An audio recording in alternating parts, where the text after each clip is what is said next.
Father, gusto ko lang pong malinawan. Ano po ba yung kaso ng rape ni Felix Manalo? At bakit po siya ang kinasuhan ng rape? Hindi siya nakulong. Pakipaliwanag po. Actually po, sandali lang po Sandali lang po. Iglesia ni Google.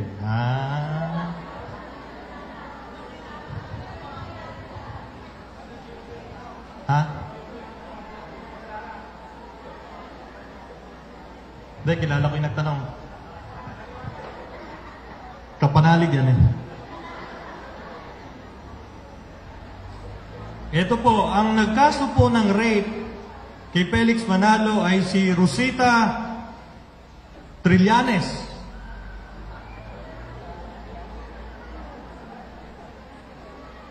Pero alam niyo po, ano yung kaso na yon?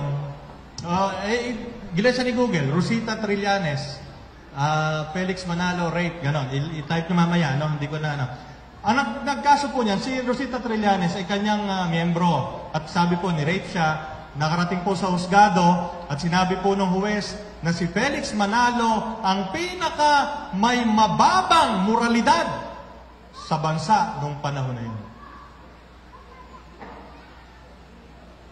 Pinakamababa ang moralidad ni Felix Manalo noong panahon na yun. Bakit di siya nakulong? Bakit di siya nakulong?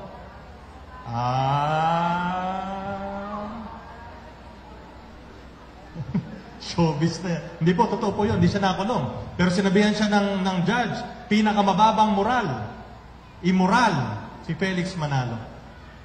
Ngayon po, yung tanong na bakit di siya nakulong, yung pong mga anak nyo, may Google, tingnan nyo lang po sa Google kung ba't di siya nakulong. At makikita nyo dahilan. Dahil masyado silang malakas at may sindikato na sila noon nung panahon pa lang na yun. Kaya nakalagay doon, meron siyang article, Felix Manalo, an angel or a sex maniac?